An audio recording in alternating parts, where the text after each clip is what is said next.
मगरबी बंगाल में बीजेपी की स्वेंदु अधिकारी हुकूमत ने ईद उल अजहा बकरीद के पेश नज़र बड़े जानवरों की कुर्बानी से मुतल्लिक़ सख्त अहकाम जारी किए हैं। लेकिन इसका सबसे ज़्यादा असर जानवरों को फ़रोख्त करने वाले किसानों पर पड़ा है। मुकामी मुसलमानों ने भी बड़े जानवरों की कुर्बानी न देने का ऐलान कर दिया है, जिसकी वजह से अब बड़े जानवरों के बाजार सुनसान देखे जा रहे हैं और किसान मायूस हैं। पेश है एक रिपोर्ट। ये मवेशियों का बाजार हर साल सजा करता था। ईद उल अजहा कुर्बानी की ईद के मौके पर मुसलमान बड़ी तादाद में यहां जानवर खरीदने आया करते थे।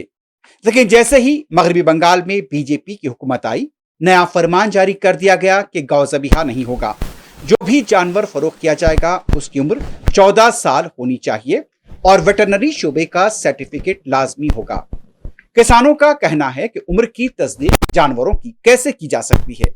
आज तक उनके पास इस तरह का कोई रिकॉर्ड नहीं है। मुकामी उलमा की तरफ से यह ऐलान किया जा चुका है कि इस बार बड़े जानवरों की कुर्बानी नहीं दी जाएगी।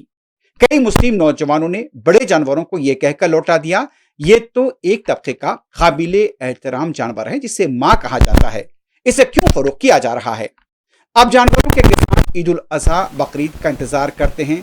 उनका कहना है कि एक जानवर की परवरिश पर यौमिया 500 रुपए का खर्च आता है। बैंक से कर्ज लेकर उन्होंने जानवर खरीदे। अगर ये जानवर फरोख्त नहीं हुए तो उनका सब कुछ खत्म हो जाएगा। एक ताजिर ने यह कहा, यह तो उसकी जिंदगी और मौत का सवाल है। कई खवातीन जो जानवरों की परवरिश करती हैं, निगहदाश्त करती हैं, आज वो भी परेशान हैं और उनका भी कहना है कि हुकूमत के अहकाम की वजह से हम जानवर फरोख्त नहीं कर पा रहे हैं। कोई खरीदार ईद के लिए नहीं आ रहा है। मुसलमानों ने भी बड़े जानवर न खरीदने का ऐलान किया है। अब हमें कौन बचाएगा। हुकूमत ने जो अहकाम जारी किए हैं उससे हमारी जिंदगी मुश्किल से दो चार हो गई है।